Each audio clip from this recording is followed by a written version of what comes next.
వీడియోను చూస్తున్న వీక్షకులందరికీ నా నమస్సుమాంజలు తెలుపుతూ స్వాగతం పలుకుతున్నాను.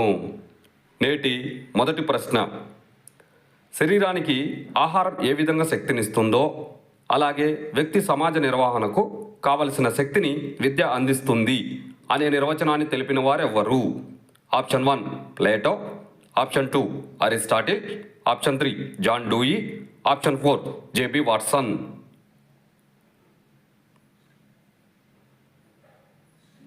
ఇందులో కరెక్ట్ ఆప్షన్ 3 జాన్ డూయి. మరో ప్రశ్న, మానవ వికాస దశలలో ఏ దశనందు పిల్లలు ఏకాంతర క్రీడ, సమాంతర క్రీడ, సహకార క్రీడలలో పాల్గొంటారు? ఆప్షన్ 1 పూర్వ బాల్య దశ, ఆప్షన్ 2 ఉత్తర బాల్య దశ, ఆప్షన్ 3 యవనారంభ దశ, ఆప్షన్ 4 పూర్వ కౌమార దశ.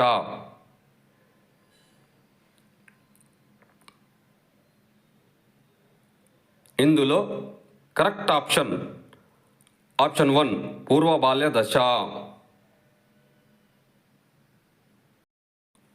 మరో ప్రశ్న, క్రింది వాటిలో ఏ క్రీడా సిద్ధాంతమును గ్రూప్ సిద్ధాంతం అని కూడా పిలుస్తారు? ఆప్షన్ 1 సడలింపు సిద్ధాంతము, ఆప్షన్ 2 మిగులు శక్తి సిద్ధాంతము, ఆప్షన్ 3 సహజాత అభ్యాసన సిద్ధాంతము, ఆప్షన్ 4 పునఃస్మరణ సిద్ధాంతము.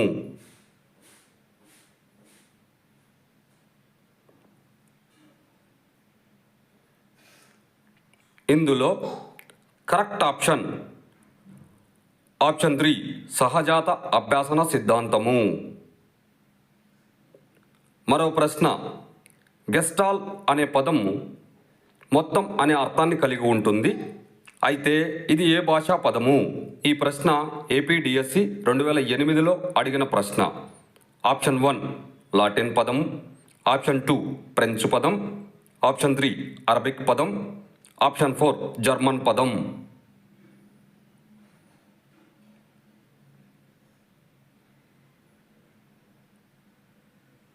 ఇందులో కరెక్ట్ ఆప్షన్ 4 జర్మన్ పదం. మరో ప్రశ్న, అభ్యాసన ప్రక్రియలో హృదయం లాంటిది అని దేనిని పేర్కొంటారు?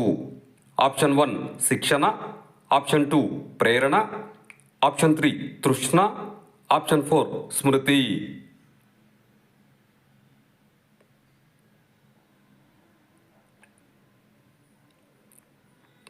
ఇందులో కరెక్ట్ ఆప్షన్ 2 ప్రేరణ.